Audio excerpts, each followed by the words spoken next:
માર્બલનું વધ્યું માંગ. બનાસકાંઠાના અંબાજી માર્બલને જીઆઈ ટેગ મળ્યો. પવિત્ર યાત્રાધામ અને શક્તિપીઠ તરીકે પ્રસિદ્ધ અંબાજી હવે માત્ર ધાર્મિક આસ્થા માટે જ નહીં, પરંતુ તેની ધરતીમાંથી નીકળતા શુદ્ધ સફેદ માર્બલ માટે પણ વિશ્વમાં આગવી ઓળખ મેળવી છે. અંબાજી વિસ્તારના માર્બલને ભારત સરકારે ભૌગોલિક સંકેત જીઆઈ ટેગ તરીકે માન્યતા આપી છે. આથી અંબાજી માર્બલ હવે કાયદેસર રીતે સુરક્ષિત અને વૈશ્વિક સ્તરે ઓળખ ધરાવતું ઉત્પાદન બની ગયું છે. આ ટેગ સાથે અંબાજી માર્બલનું માન વધ્યું છે અને હવે તે વિશ્વના નકશા પર ગુજરાતની નવી ઓળખ તરીકે ચમકશે.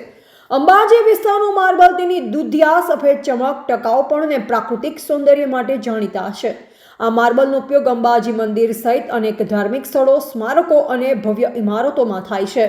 વિશ્વ સ્તરીય ઓળખ અંબાજી માર્બલ તરીકે વૈશ્વિક બજારમાં અન્ય બ્રાન્ડ ઇમેજ મળશે.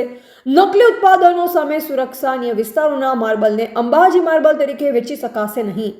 સ્થાનિક ઉદ્યોગોને પ્રોત્સાહન, રોજગાર, ખાણકામ અને ફેક્ટરી ક્ષેત્રે નવી તકો વધશે. નિકાસમાં વધારો, વિદેશી માર્કેટમાં વિશ્વાસ અને માંગ બંને વધશે. સ્થાનિક કલાકારો અને કારીગરોના હસ્તકૌશલ્યને નવી માન્યતા મળશે.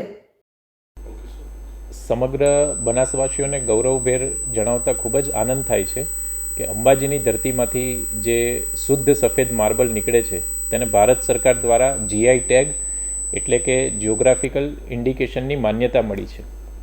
આમ પવિત્ર યાત્રાધામ તરીકે ઓળખાતું આપણું જે અંબાજી શક્તિપીઠ છે એ તેનું નામ હવે વિશ્વના માર્બલ ઉદ્યોગમાં પણ તેજસ્વી રીતે લખાયું છે. સમસ્ત બનાસવાસીઓને તથા અંબાજી માર્બલ ક્વારી એન્ડ ફેક્ટરી એસોસિએશનને પણ હું આ સિદ્ધિ બદલ ખૂબ ખૂબ અભિનંદન પાઠવું છું.